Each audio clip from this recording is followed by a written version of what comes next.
Did you know that nearly 60% of management positions at Blue Cross Blue Shield of South Carolina are held by women? Finding a mentor can be a challenge for a woman in the workplace, but mentorship is key to forging a successful career. Today, we're talking with Sheri Thompson and Ilia Owens about their experiences as women in the workplace. Do you think, Sheri, were there women or leaders that you talked with or worked with that helped you get to where you are today? Absolutely.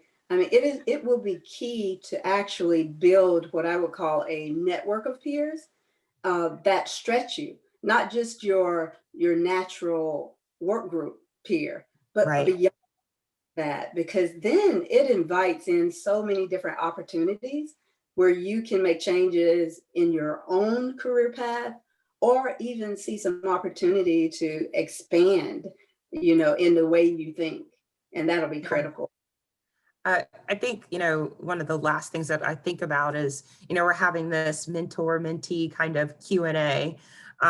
Do you have a mentor that you talk to or you go back and forth with and how has that kind of helped you in guiding, maybe future Sheris of the world? My mentor has retired right now, but he is still a mentor, and I'm very honored to be able to call my mentor a friend. Because over time, that mentor becomes more than just a mentor, becomes a part of your family and a part of your life.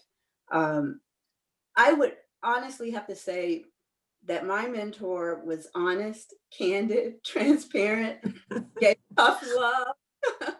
And that's important when you're trying to shape a career journey or a path. And in times when I just needed to practice for interviews, she would be there for me to practice for interviews. But the important thing is that she was very honest, Yeah.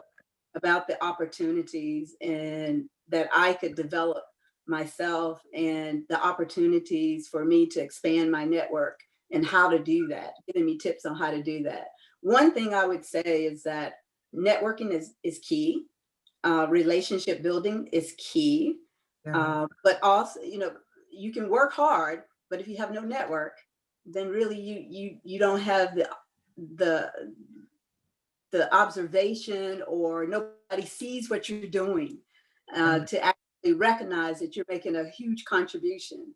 So it's important too to also have that network, because you then can share experiences with others and they can share experiences with you, and then it'll motivate you to make a change or want to make a change, and it'll generate some ideas, and then for you to go out and take more risk. So I think, Yeah. and that mentor, that's what my mentor helped me with. Yeah. I think networking is, I find that with every job that I've had, it's such an important factor. You always want to have somebody not just see you, but really see you, Yeah. because, that just gives you another stepping stone. What would your suggestion be for people that feel like their network is really small, or they don't have an opportunity, or maybe they're not outgoing, or maybe they feel like they can't join an organization to build that network?